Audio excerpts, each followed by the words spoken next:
Olá, uma boa tarde, um bom dia, uma boa noite. Eu, no caso, estou em uma tarde aqui.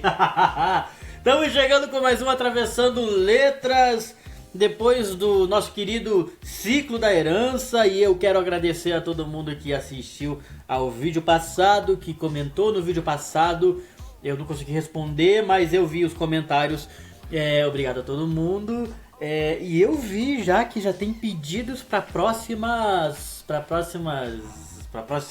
Atravessando Letras.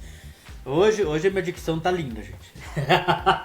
A gente vai ter, eu vi que meu Deus, vamos lá. Eu vi que tiveram pedidos para 2 livros, Torto Arado e O Hobbit. O Hobbit eu sou completamente apaixonado, alucinado. Me encantou desde a primeira vez que eu li. Eu sempre fui apaixonado pelo universo de Tolkien. E Torto Arado é uma pancada que nasceu como um clássico. E os dois logo eu vou trazer no Atravessando Letras pra gente conversar sobre. E eu quero agradecer a vocês que comentaram. E que, enfim, qualquer comentário, todos os comentários foram muito bem-vindos, mas os comentários também são bem-vindos. Podem postar sugestões de livros nesse Atravessando Letras, nos próximos, nos anteriores, enfim, o espaço é de vocês. E eu quero aproveitar para pedir para vocês darem um like, ativarem o sininho das notificações, se inscreverem e compartilharem esse vídeo e os vídeos anteriores também para aquelas pessoas que gostam de literatura e que, assim como eu e vocês também que estão aqui, são apaixonados pela literatura. Mas vambora, que hoje o assunto é vasto, hoje o assunto é denso e o assunto é incrível. Helena Ferrante, tetralogia napolitana e uma pancada inigualável da literatura pra gente. Esse foi meu primeiro contato com a Helena Ferrante. Eu não tinha lido nada dela até então. Então eu não sabia da história de que a Helena Ferrante é um pseudônimo e ninguém sabe de fato quem é Helena Ferrante. E assim, existem teorias, porque ela nunca mostrou o rosto. O que aparecem são os escritos, são as entrevistas da Helena, mas ninguém sabe quem de fato é. Existem teorias, especulações de quem possa ser Helena Ferrante, mas francamente não me importo com isso, porque o que me importa mais inclusive a Helena Ferrante deixou isso registrado numa das entrevistas, que o que importa mais pra ela é o que os livros dela dizem. E gente, se tem uma coisa que a tetralogia napolitana faz, é dizer. E diz, e fala, e reflete, e investiga, e abre os nossos olhos, e nos devasta, e nos aprofunda, e nos imerge, e nos atravessa. E assim, é uma obra-prima no sentido estrutural de escrita. Mas vamos lá. Eu tô falando e ainda não cheguei no ponto que é a tetralogia napolitana. A tetralogia napolitana, ela é um conjunto de 4 livros que traz em si a ideia de romance de formação. Romance de formação é aquele estilo de estrutura narrativa que vai narrar todos os detalhes da vida de um personagem, desde da infância ou do seu nascimento até a velhice. Tem romance de formação que vai até além, que vai até a morte. Um romance de formação clássico que eu indico para vocês é o David Copperfield, do Charles Dickens, que é bom, é muito bom. Eu li em 2020 ou 2021. Um dia eu vou trazer ele, eu tenho que reler o David Copperfield para trazer para vocês uma resenha literária sobre. Mas aqui a gente está falando da tetralogia napolitana da Helena Ferrante. Então aqui são 4 volumes narrados em primeira pessoa. E essa primeira pessoa é a Lenú, que também se chama Helena, que é o alter ego. A gente podemos considerar como alter ego, talvez, não sei se esse é o termo, mas da Helena Ferrante. Mas a Lenú, a gente vai iniciar essa trajetória, essa longa jornada da tetralogia com o volume A Amiga Genial. O segundo volume se chama A História de um Novo Sobrenome. O terceiro volume se chama A História de Ai meu Deus, esqueci o nome do terceiro volume. História de uma... Ah tá. A história de quem fica e quem foge. E o quarto volume é a história da menina perdida. Então é a amiga genial, a história de um novo sobrenome, a história de quem fica e quem foge e a história da menina perdida. São quase 2.000 páginas e são páginas muito bem tecidas de uma escrita que vai evoluindo em acordo com a evolução das personagens. Então, a Amiga Genial, algumas pessoas consideram ele como o romance mais fraco dos 4, mas eu discordo, porque é em Amiga Genial que a gente tem a fundação que vai amparar os outros 3 volumes. A gente não teria nada se não fosse Amiga Genial, que traz todos os pilares e elementos que vão ser trabalhados ao decorrer da tetralogia. Então a tetralogia como um todo vai trazer, como eu disse, esses pilares, e algum deles que eu destaco é a própria Nápoles, que é um personagem. A gente tem uma região periférica, um bairro na região periférica de Nápoles. A gente tem outro pilar que é fundamental para a tetralogia, que é a desigualdade social, que é explorada de diversas maneiras e por diversas vertentes de pensamento. E daí vem no lance que eu poderia começar a falar dessa tetralogia por diversas frentes, porque ela abrange e ela se aprofunda muito em diversas camadas sociais, camadas intelectuais, camadas psíquicas, porque sim, é uma história que traz muito elemento de tridimensionalidade do ser humano aqui de uma forma maravilhosa. Então a gente aqui não vai ter personagens que são regidos por uma régua moral que vão do ponto A ao ponto C sem mudar essa régua moral. São personagens humanos e como tais realistas, e a realidade aqui, a crueza aqui se coloca com muita força desde a Amiga Genial, que é onde a gente tem a infância das meninas, que são a Lenú e a Lila, que são melhores amigas. E daí vem outro pilar que eu destaco, que é a simbiose vamos lá. É simbiose ao mesmo tempo que existe uma rivalidade, ao mesmo tempo que existe uma codependência. É uma relação cheia de desdobramentos, a relação dessas duas meninas aqui, que começa com a Lila. Ela é uma personagem maravilhosa no sentido de construção, de composição. Ela tem aqui muito forte a dominação, ela domina muito o ambiente, ela tem uma energia que aquele tipo de pessoa que parece que atrai as outras pessoas por ser ela mesma. A Lila é assim, e a Lenú tem uma profunda relação com ela, que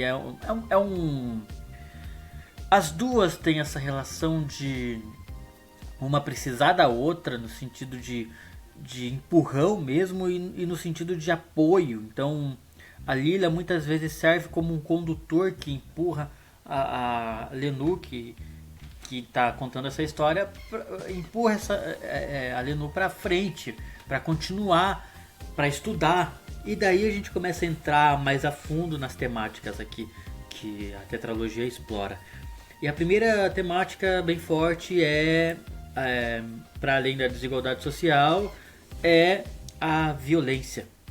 E aqui eu aviso para vocês, gente, vocês tem gatilhos, tem vários gatilhos essa série. Tem violência explícita, tem abuso, tem outras coisas que acontecem aqui. Eu não posso falar muito, porque senão vou adentrar em spoilers, mas existem múltiplas violências físicas, psicológicas, e tem essa questão muito forte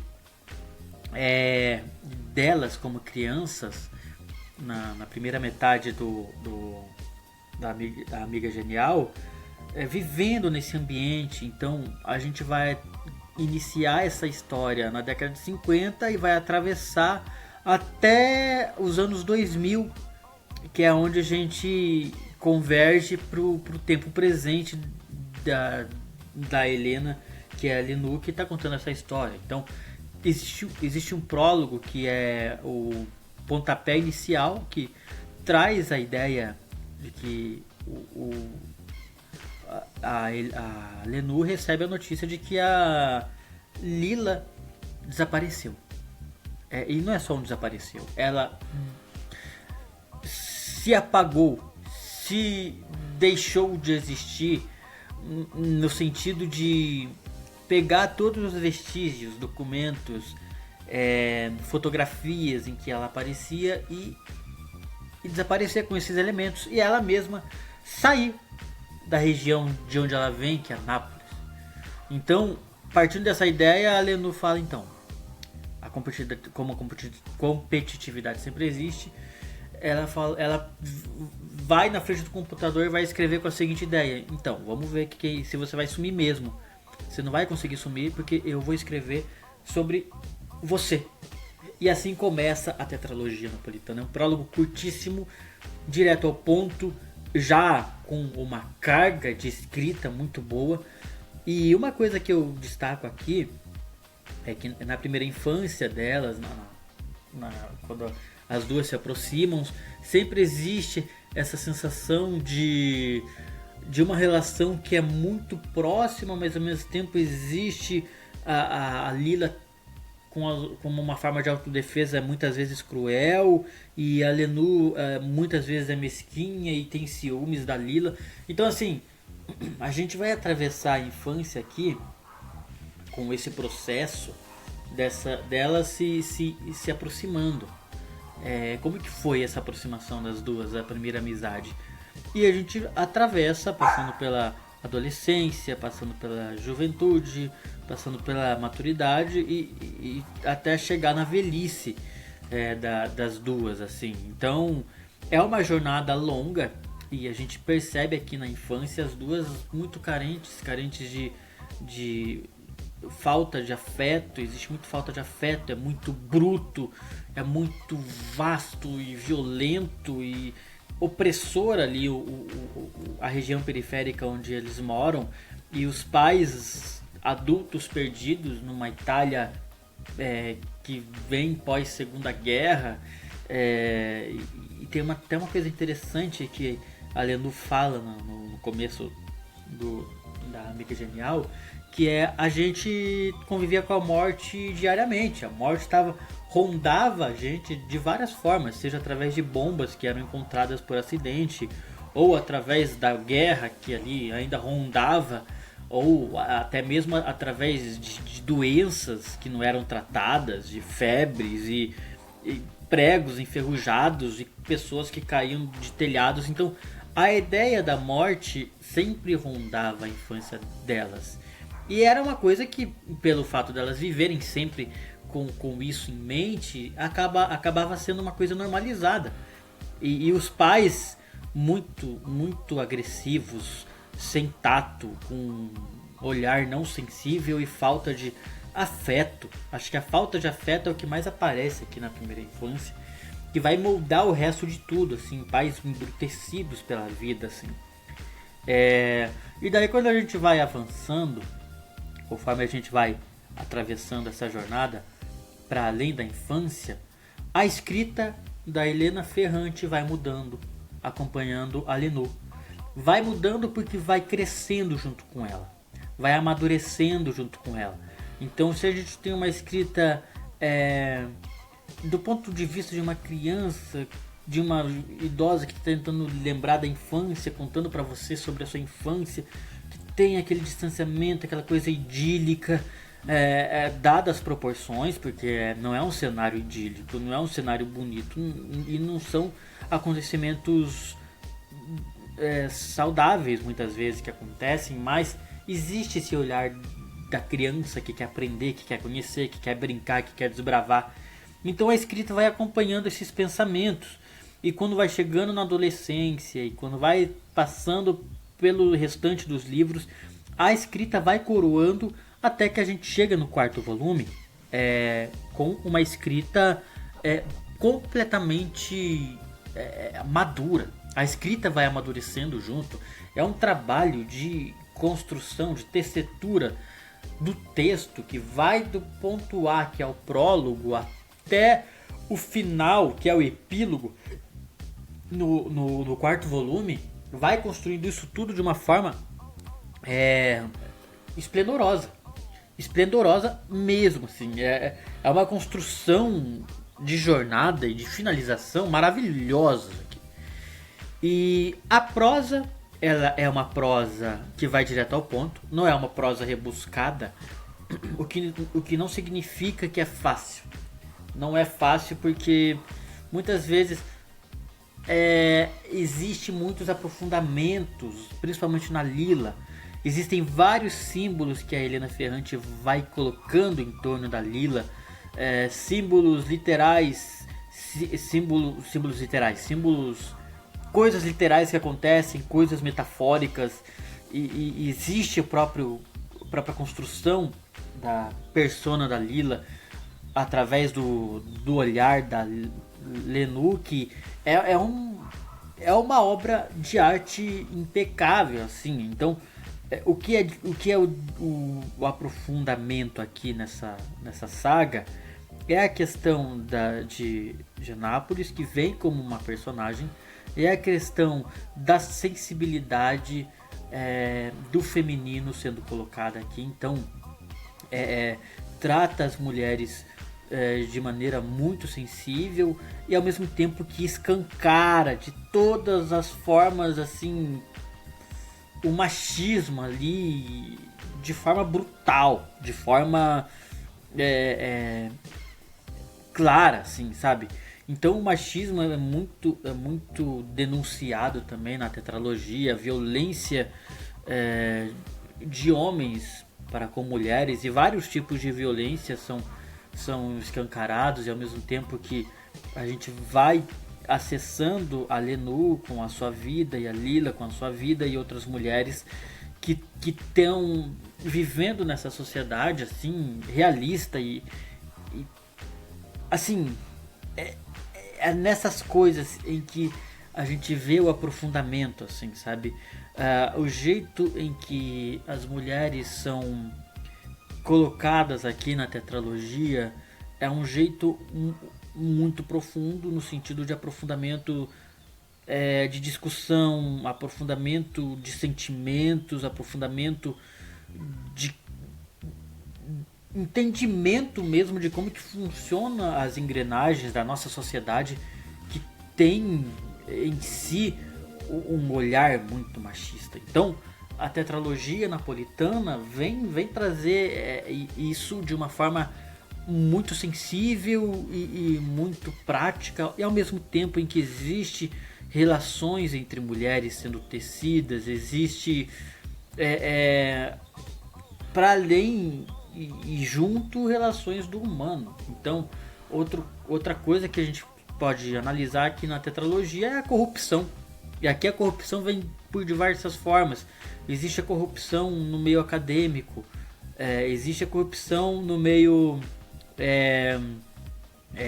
meio político, ali pensando na história da Itália, a corrupção humana, a corrupção da natureza humana, e a Lila sempre dá voz a esse pensamento mais existencialista, e é uma coisa que evoca até Clarice Lispector em alguns momentos.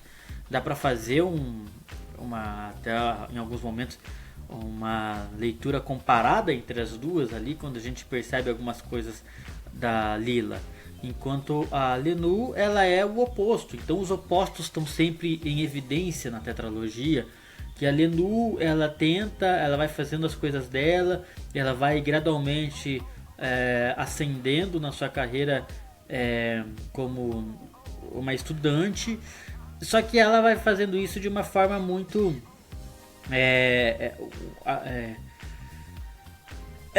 ela é muito sistemática, muito certinha no que ela se propõe. A Lila, ela traz esse caos interno, ela traz esse olhar e palavras amargas e um olhar abrangente do cosmos, mesmo estando sempre ali no microcosmo, que é a região periférica onde elas nasceram. A Lila, ela tem um olhar do cosmos e do funcionamento das coisas e do existencial que é muito profundo e vasto, assim. Então sempre existe essa simbiose, sempre existe essa questão de quase oposta entre as duas, mas é esse oposto que as fazem ser como se fosse uma alavanca uma para outra em diversos momentos, e ao mesmo tempo em que às vezes uma faz mal para outra, às vezes de forma intencional, às vezes não, mas as duas são personagens humanas ali, com o seu tridimensional humano, com os seus ciúmes, com as suas raivas, com os seus amores, com os seus egos, e tudo isso é refletido na narrativa de maneira muito potente e muito bem executada pela Elena Ferrante. Então a gente sai da infância, passa pela adolescência, passa pelas vidas afora das duas, e vai nesse atravessar de letras, de páginas, tendo esse aprofundamento e esse amadurecimento.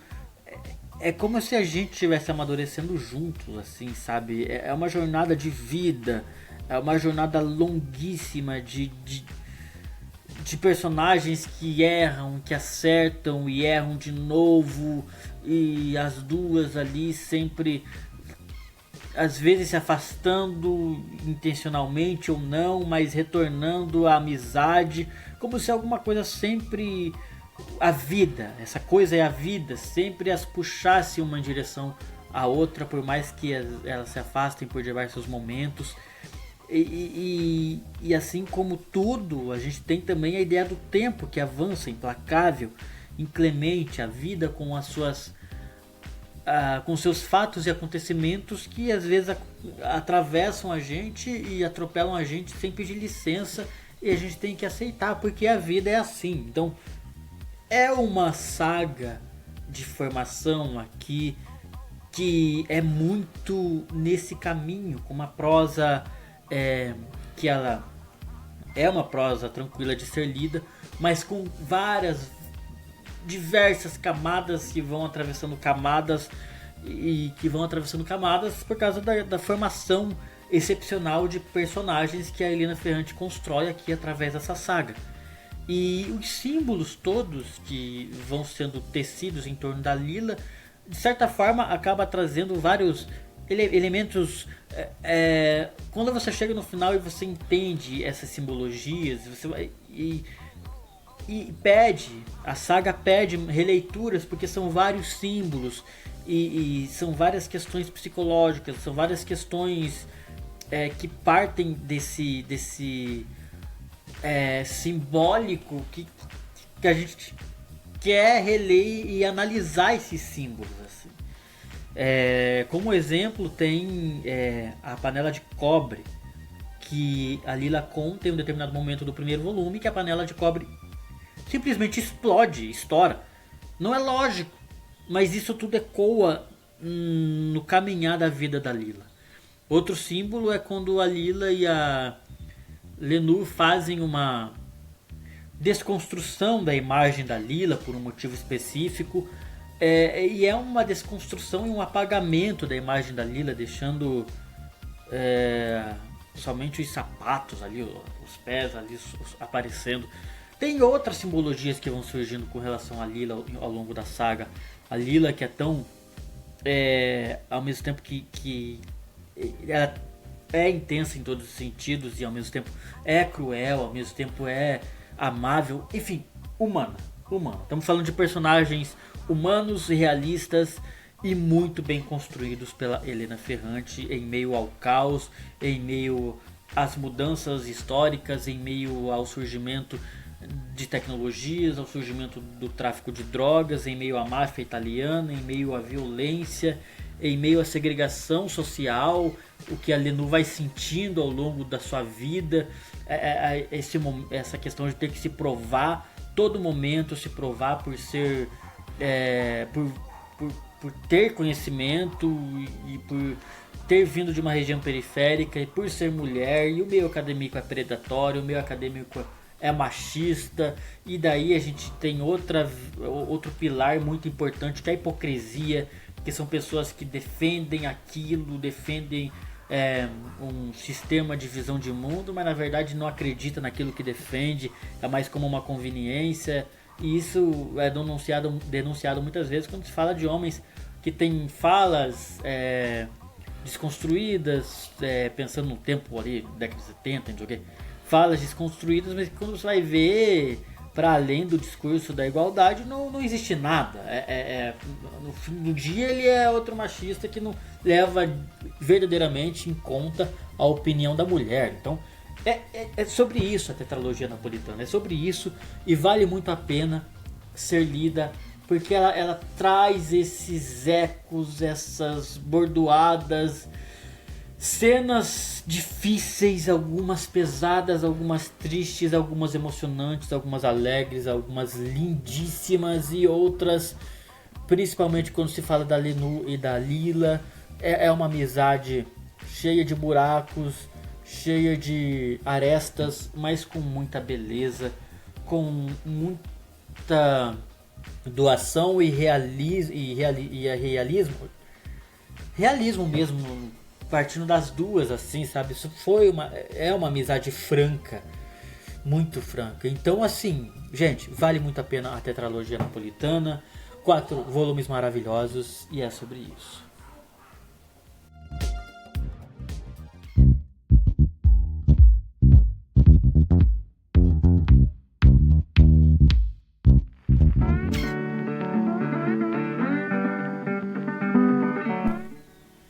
E é sobre isso, gente. Terminamos aqui mais um Atravessando Letras. E agora eu vou trazer para vocês uma dica. Como eu tinha feito no Atravessando Letras anterior, aqui eu vou trazer mais uma diquinha para vocês. E antes de mais nada, gente, quem leu a tetralogia e quiser trazer suas opiniões, seus comentários, fiquem à vontade. Só peço que não deem spoilers, mas podem falar sobre suas impressões sobre a tetralogia napolitana. E é isso, explorem aqui os comentários para dizer suas opiniões aqui, literárias, opiniões como leitores, enfim. E sobre a dica de hoje, eu pensei em várias coisas, e não necessariamente as dicas vão ter relação com o livro apresentado. No Atravessando Letras passado, eu trouxe Victor Ramil, que não tem nada a ver com o Ciclo da Herança, nem com a Safira. Mas aqui eu vou trazer uma série distópica com 3 temporadas, uma série curta, mas muito bem feita, que se chama Si. Si é da Apple TV, e a gente tem um universo distópico, um mundo distópico. A série traz um tom épico, ao mesmo tempo que é meio que medieval, mas distópico. Enfim, todos os personagens aqui ficaram cegos e se adaptaram e se readaptaram a um modo de sobrevivência precário, se reorganizando em tribos e coisas nesse sentido, se reestruturando. A humanidade retrocedeu milhares de anos aqui. E eu fiquei meio assim, cegos, será que eles vão trazer várias mistificações, reforçando estereótipos de pessoa cega? Detesto esse tipo de coisa. Mas não é isso que acontece, não. Aqui a gente tem muita ação, a gente tem personagens bem interessantes. E eu acho que a maior discussão aqui da série é a discussão sobre visão. E aqui é a visão de mundo, a visão que surge através do momento em que abrimos os horizontes do conhecimento, atravessando o nosso microcosmo e acessando a literatura, acessando a outras obras de arte para trazer mais amplidão na nossa janela de conhecimento e de cosmovisão mesmo, assim. Então, no fundo a série está tratando desde o começo sobre isso. Não vou entrar em detalhes, recomendo a todos vocês que assistam. Muito bem feita, com várias cenas de ação incríveis e com várias a trilha sonora é muito boa, com tons medievais, e tem batalhas meio medievais, e com elementos retrofuturistas. É um negócio maravilhoso, uma série muito boa, e essa é a minha recomendação, a minha indicação de hoje, ok? E é sobre isso. Vamos terminando mais um Atravessando Letras. Novamente eu peço para vocês ativarem o sininho de notificações, marcarem um like, comentarem e compartilharem esse vídeo. E também o canal Atravessando Letras, ok? É isso aí. Bora lá. Até o próximo e falou!